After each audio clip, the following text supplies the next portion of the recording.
say to America is be true to what you said on paper.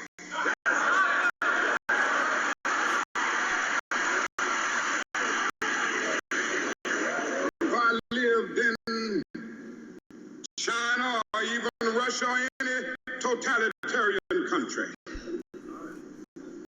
maybe I could understand some of these illegal injunctions. Maybe I could understand the denial of certain basic First Amendment privileges because they haven't committed themselves to that over there. But somewhere I read of the freedom of assembly. Somewhere I read of the freedom of speech. Somewhere I read of the freedom of press. Somewhere I read that the greatness of America is the right to protest far right.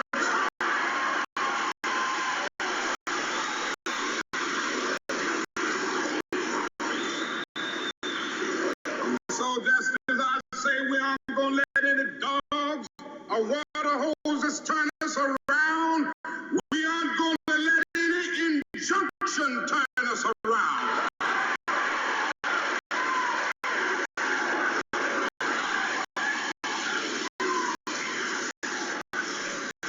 Well, I don't know what will happen now.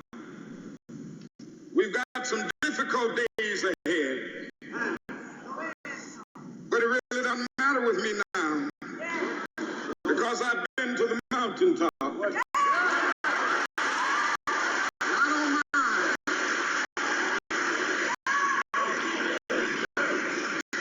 Like anybody, I would like to live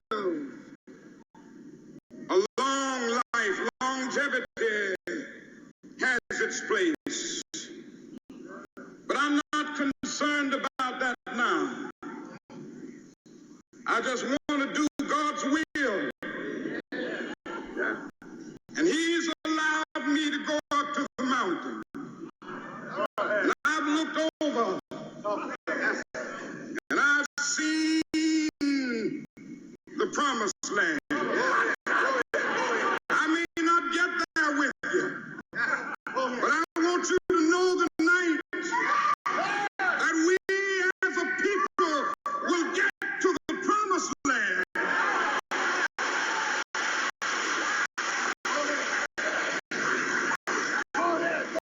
So I'm happy tonight. I'm not worried about anything. I'm not fearing any man. Mine eyes have seen the glory of the coming of the Lord.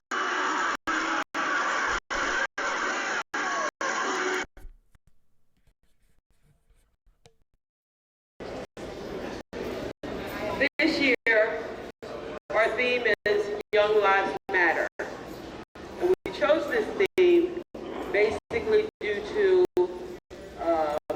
all the things that have happened this year and all the deaths that we have seen with our young people. We have decided that this would be the appropriate theme for this program this year. Throughout the day, I want to introduce to you some activities that will go on for our youth, as well as the community service project. I want to start with some housekeeping things. Just to give you an idea, out the front doors here are bathrooms, as well as out this side door back here, there are bathrooms behind the receptionist desk. We take pride in this building. We ask that if you see anything on the floor, please pick it up. And of course, we will be eating in here, so dispose of all garbage. Today we have a special keynote speaker, and I'm going to introduce him to you. His name is Dr. Levy, and he is a full professor in the Department of History and Political Science at your college, where he teaches courses on modern America, women, race, and economic history.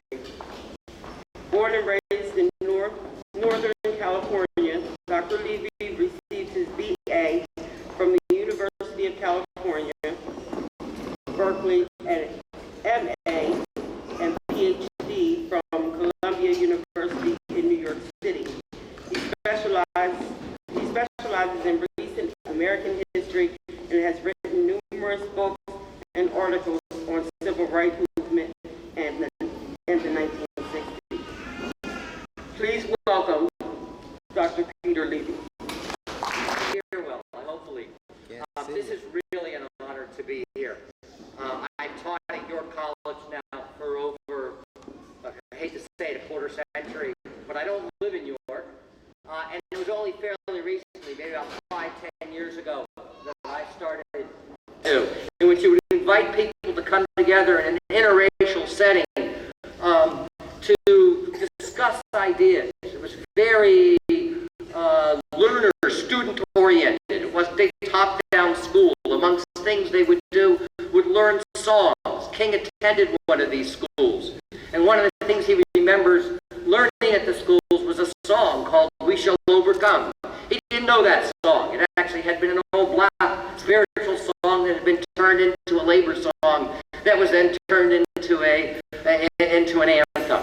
But nonetheless, having been part of this Highlander folk school, he had to decide, well, how is he going to respond to this charge that he had gone to a communist training school. Next slide. When I was doing some research a number of years ago at the Lyndon Johnson Library in Texas, I ran across this document. It's not unique at all. It was a document, if you can read handwriting, that was written by J. Edgar Hoover. You can see his signature at the very bottom of the document. For those who don't know, J. Edgar Hoover was the head of the FBI for generations. One of the most powerful men in American history. And Hoover, in this letter to President Johnson's assistant, is making the accusation that King was a communist, that he was a subversive. I am not positive whose marks those are on the right side of the letter. They are either President Johnson's marks or the marks of his assistant. But you can see essentially what's being underlined. Hoover is making an accusation that based upon his activities, King is seeking to undermine the nation. States that he has, I furnished you with information that shows there's been communist influences on Martin Luther King. And not that long after this, Hoover would establish an organization called, or a program known as COINTELPRO, or a counterintelligence program, which was aimed, in his own words, at, quote, neutralizing King and neutralizing other activists. So we need to deal with the fact that King was accused of being a radical and look and see how he responded to that. So in the next 30 or so minutes, because if I can leave some time for questions, that will be great. I know if I go longer, you'll be starving. I'd like to kind of talk about maybe 4 sub-themes.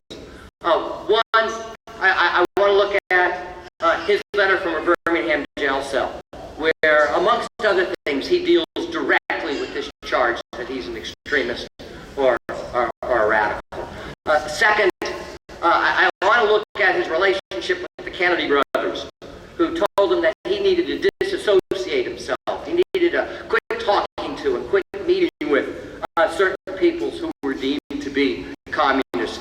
Third, I want to examine his position on the Vietnam War, because I think it's often, the Vietnam War and America's attitudes toward Vietnam are often quite misunderstood. And then very briefly, I want to remind us of some of the things King was doing in the last years of his life. I was really pleased last night in a Democratic debate. People reminded us of his push for economic and social justice in his last few years of his life. So, just a little reminder. So, King was sent to jail in Birmingham because he was willing to commit an act of civil disobedience. He had gone to Birmingham along with the Southern Christian Leadership Conference in 1963 as part of what became known as Project Confrontation. Nonviolence was not simply peace, it was directly confronting evil. And he knew that if he continued to protest, he would be sent to jail. He would be violating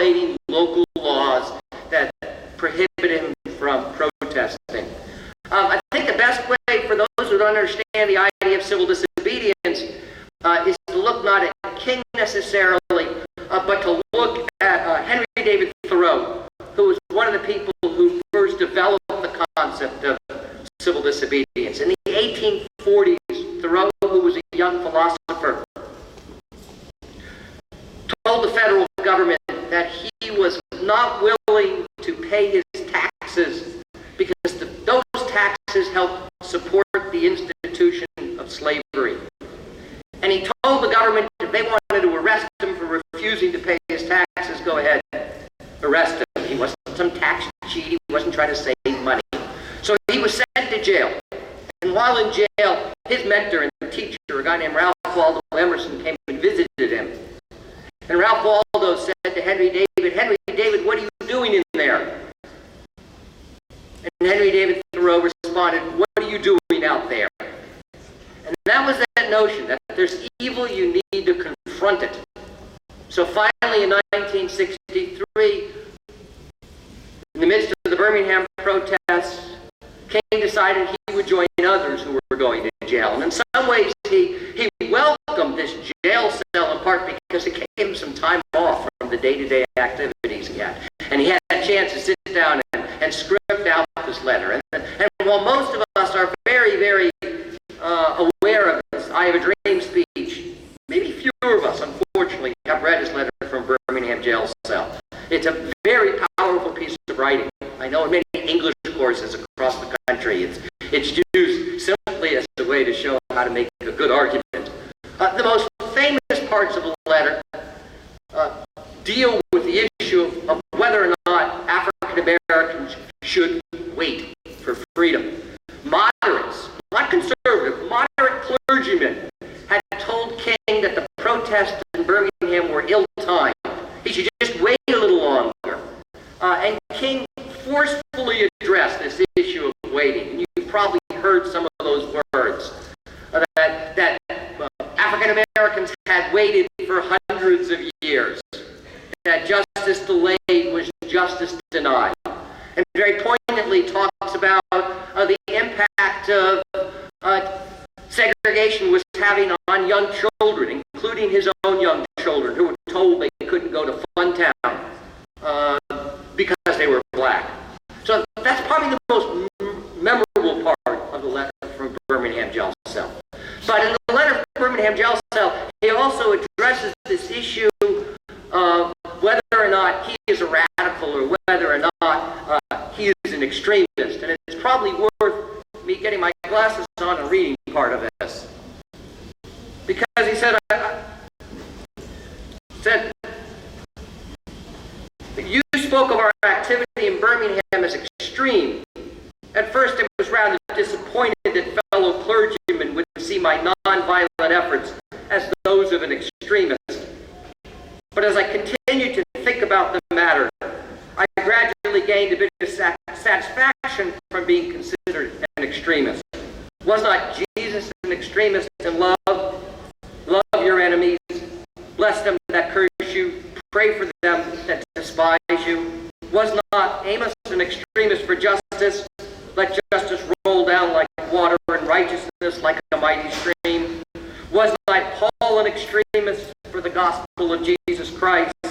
I bear in my body the marks of the Lord Jesus. Was not Martin Luther an extremist?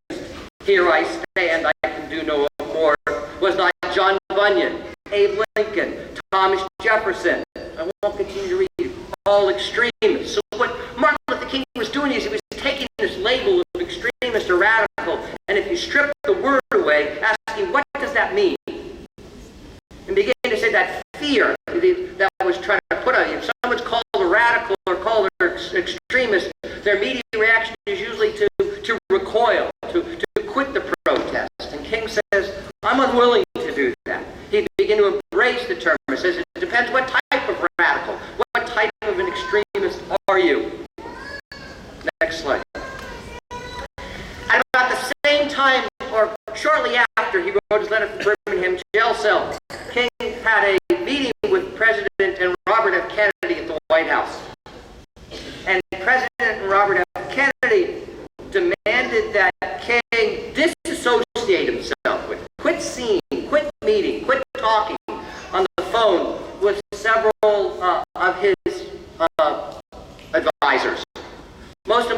Incidentally, King had befriended a man named Stanley Levinson, and also befriended a young African-American, well, by their middle age, guy named Bayard Rustin.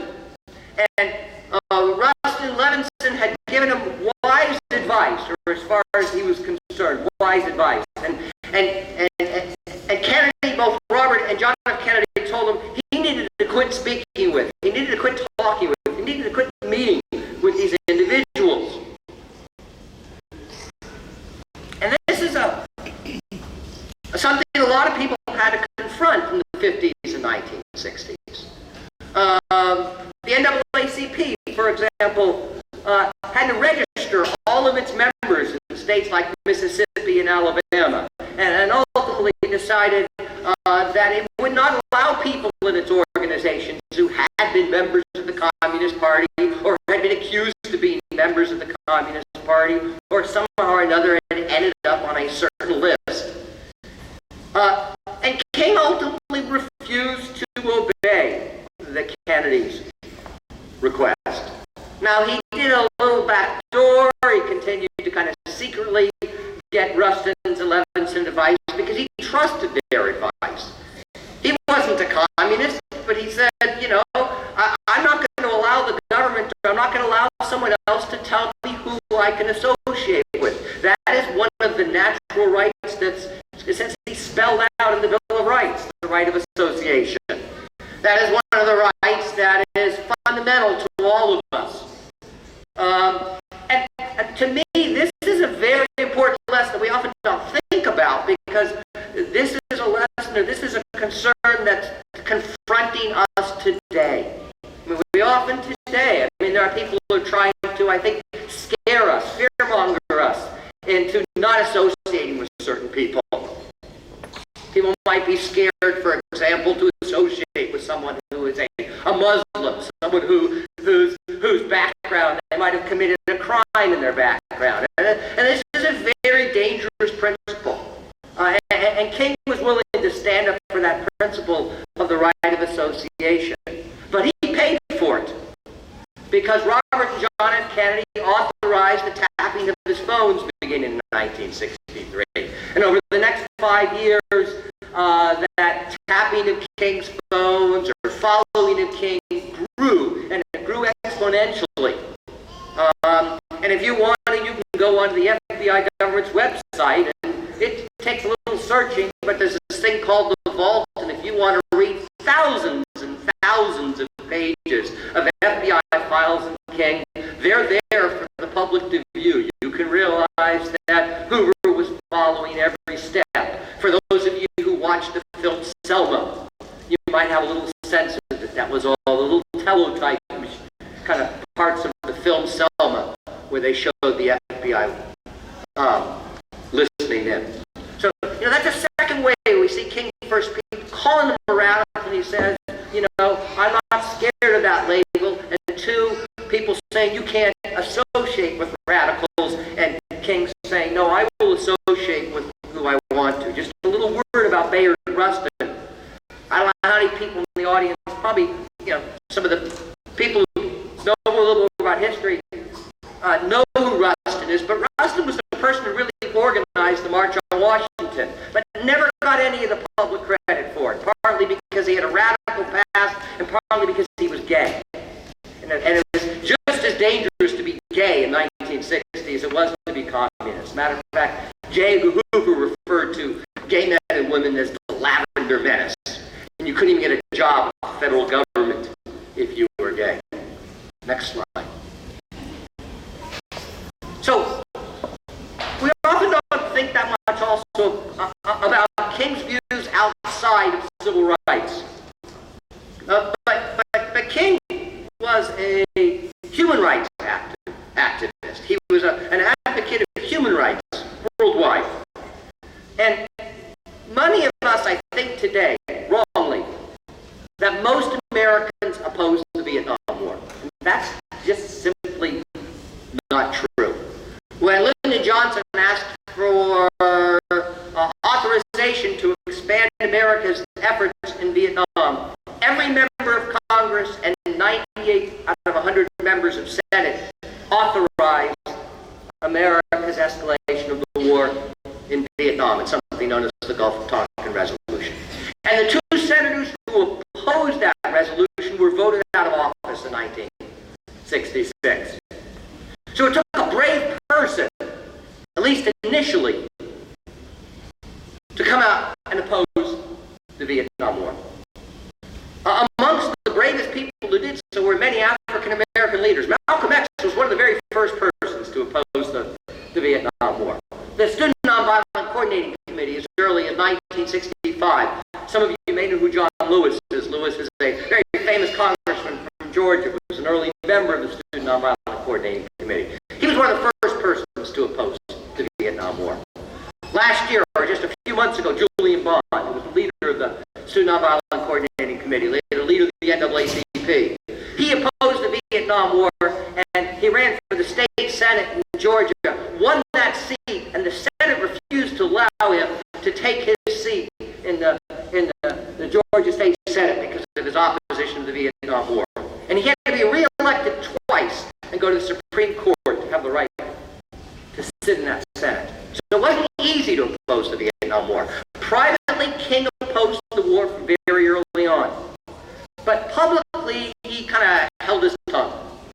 Publicly, he didn't come out against the war right away because he was fearful of alienating allies. Most importantly, alienating Lyndon Johnson, who had signed the Civil Rights Act, signed the Voting Rights Act, and was attempting to enact a war on poverty and create a great society.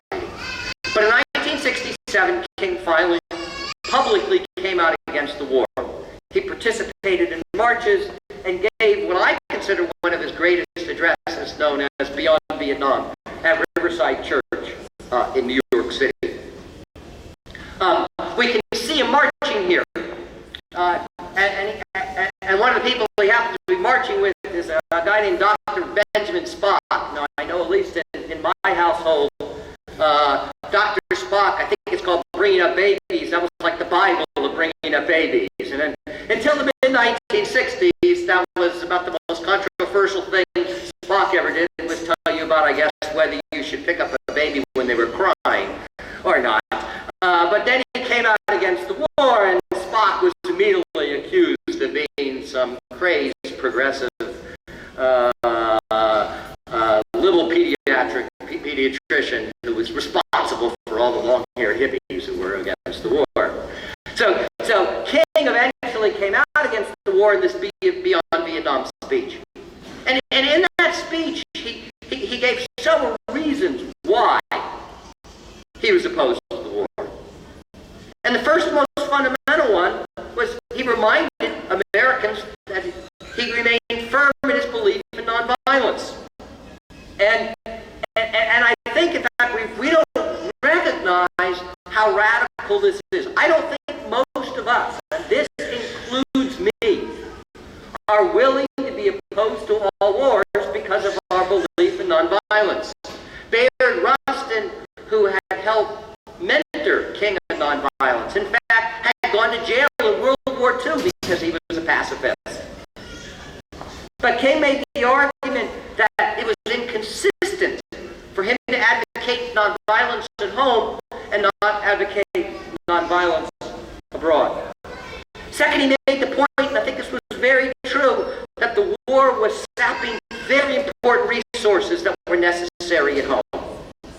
And African Americans were paying disproportionately because of the cost of the war, both in terms of lives lost and programs that were being sapped by the cost of this war. And third, he saw the war as being terribly immoral, that America, which should be a leader in the world, America, which should be setting an example to the world, which instead was setting an example of being known as his word, as the greatest purveyor of violence in the world. When images of America dropping napalm and strafing kids with napalm or Agent Orange were shown around the world, this was doing terrible damage to the American image and American ideals.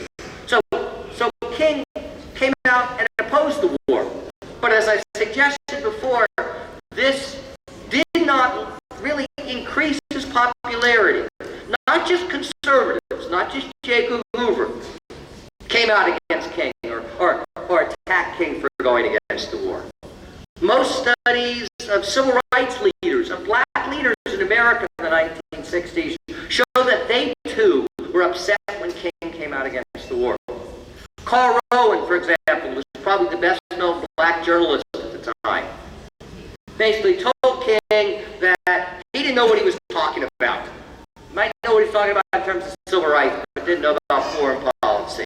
The NAACP criticized him. Edmund Brooke, who was the first black senator in America in the post-Reconstruction period, criticized King. And it was interesting because what often happened is some earlier friends of King, rather than speaking out against him directly, would find people like Brooks or Wilkins or Carl Rowan to make the criticism of King. The AFL-CIO, for example, wouldn't directly criticize King. Instead, they would run a column by Carl Rowan against King. But King stuck with it because he thought the war was a real mistake, both for America and for African Americans. Next slide. So,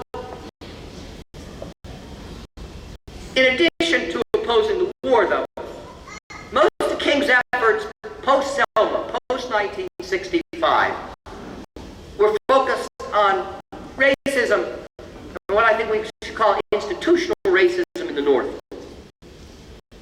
Now, he's a very busy man. He was still crisscrossing the nation, going to other cities. As I noted before, he'll end up in Memphis. But in 1966, he decided to go to Chicago, Illinois, to tackle the issue of residential segregation or discrimination in housing. And in fact, residential segregation or housing discrimination is the dirty little secret of American history.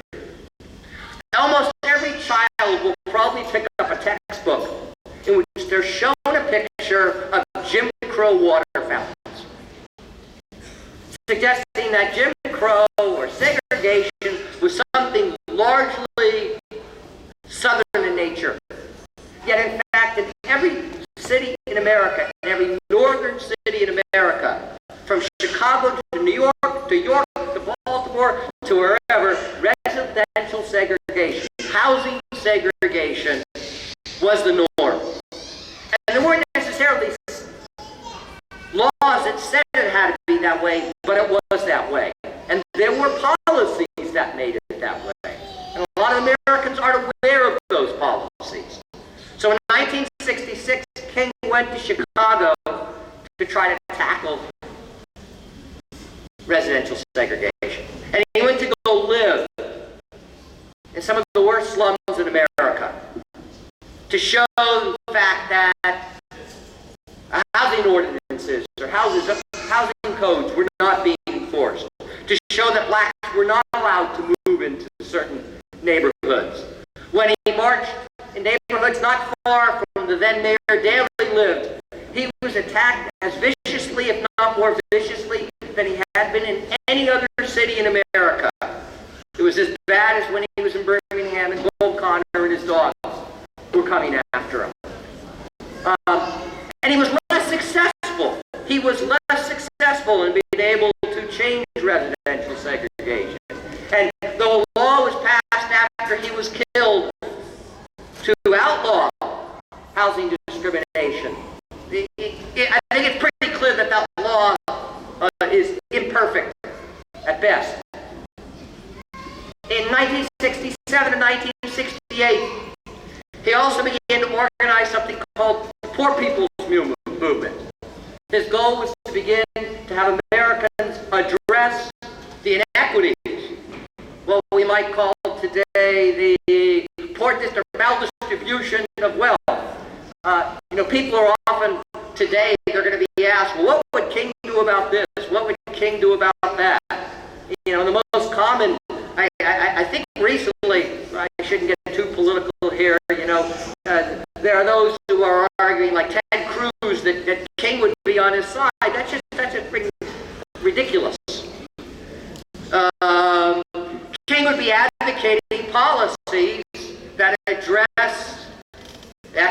inequality in America.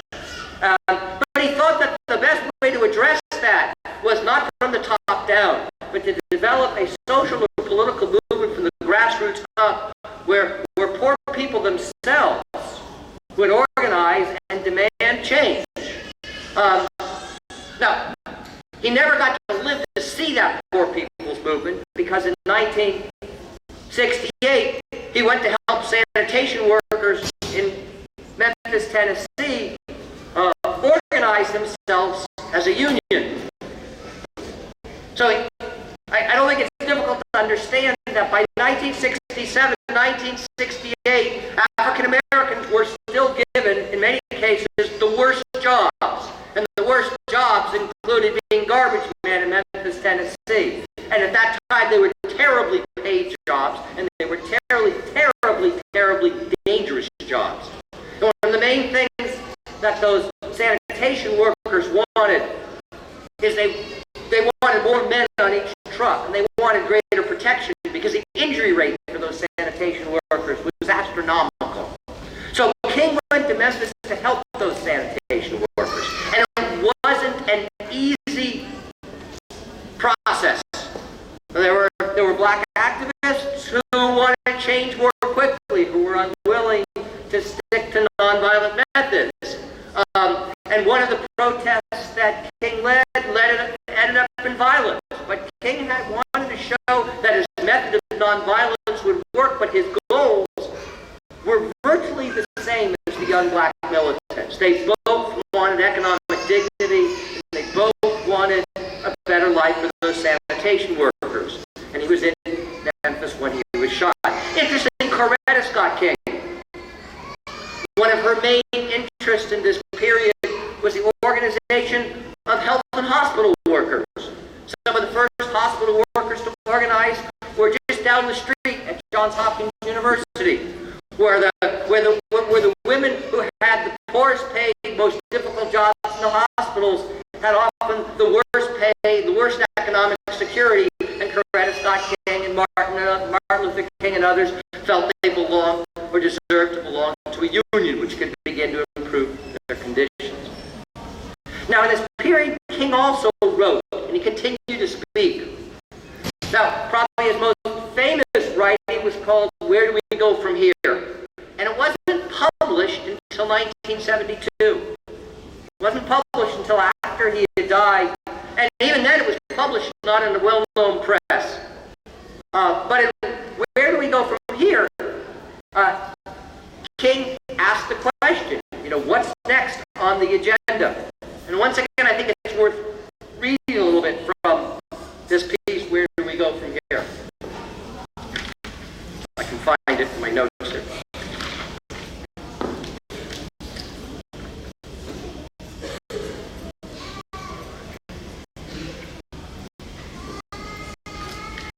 Sorry, a little disorganized here. Well, I'll read off here. So, you can't read this. First, we must massively assert our dignity, he writes. This is in black. I'm sorry, I thought this would turn out better. And we must stand up amidst the system that oppresses our work. We must stand up and develop an unassailable and majestic sense of ourselves. Matter of fact, so the theme of today's presentation, or this year, Crispus Attucks, is Young Lives Matter. And I think this is what King is asserting here. The first thing that needed to be asserted was the idea of self-worth. That for a century, blacks had been told they were worth less. Or they were worth less than white people. And blacks had accepted that. Now, other more militant people had attacked us. Muhammad Ali, black is beautiful, Malcolm X. But here was King essentially saying the same thing. We must assert our self-worth.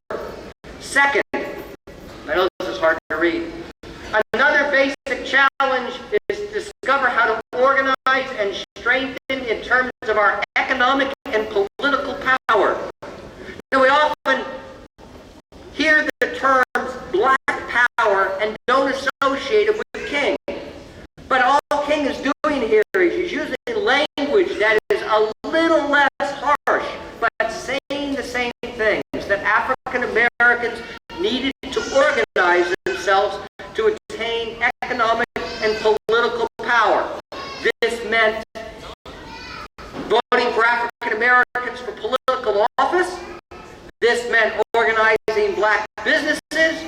This meant using the vote to advance their self-interest like other groups did. And this is a part of King that we often forget about. Now, in this, where do we go from here? King also uttered the word socialism. He doesn't say he's a socialist, but he does critique capitalism by arguing that capitalism was a system that he put it, had thingified African Americans for over 250 years, had turned African Americans into property. Any system that would do that needed to be reconsidered. We needed to think about ways to humanize individuals. Now, he had problems with the communist philosophy as well, because as far as that dehumanized people as well. And it also went against his religious principles.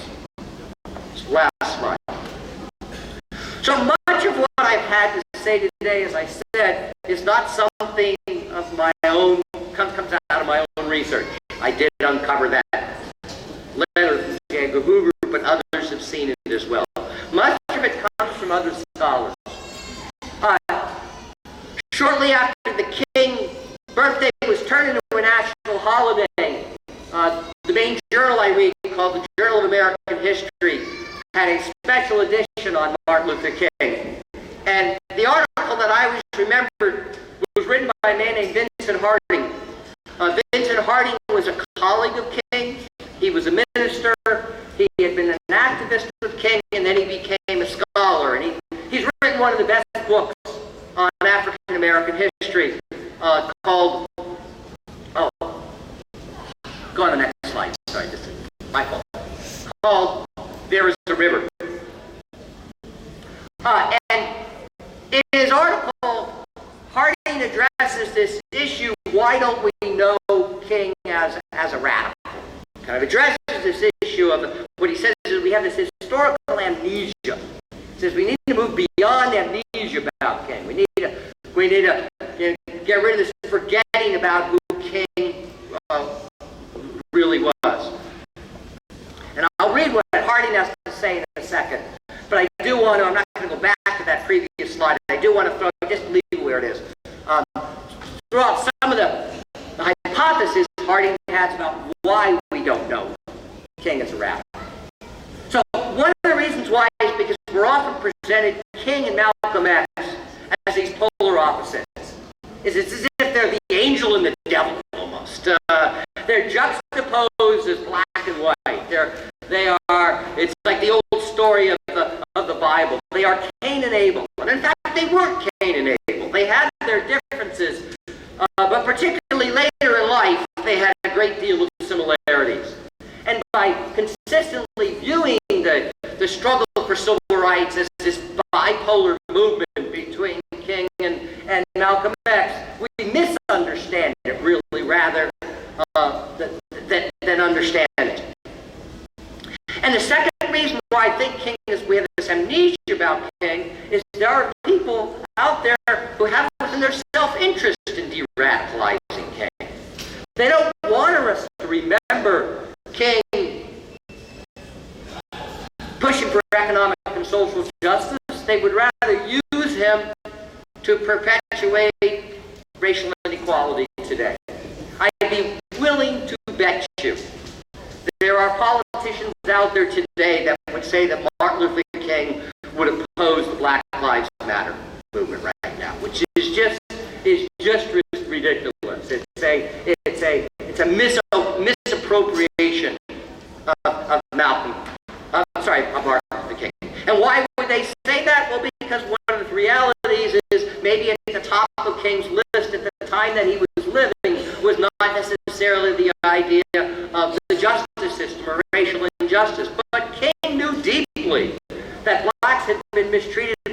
criminal justice system.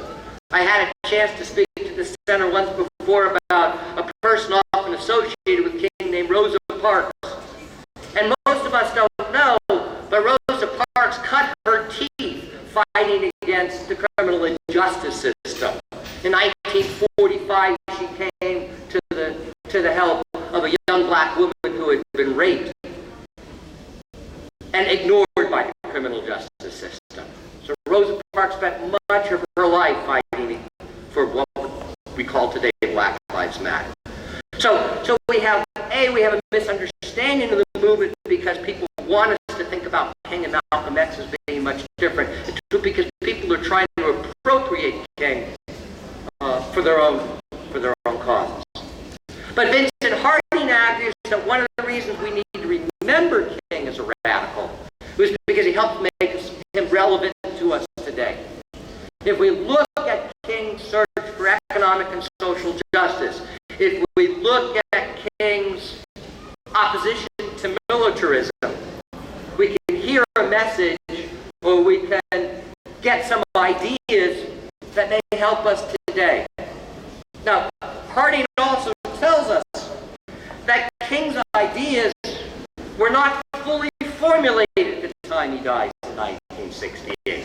We need to remember that King was still a young man. So I'm going to kind of read part of Harding's statements on this.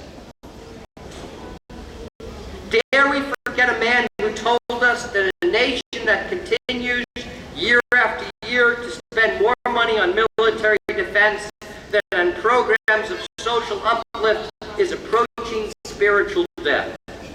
Clearly, we serve our scholarship and our citizenship most faithfully when we move ourselves and others beyond amnesia toward encounters with the jagged leading edges of King's prophetic vision. When we do that, we recognize that Martin Luther King himself was unclear about many aspects of the way he had chosen.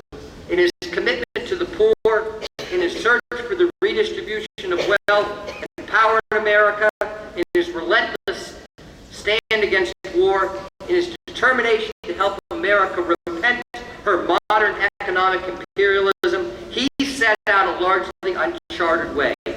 Still, several pollstars pointed the way for him, and they may suggest creative directions for our personal and collective lives.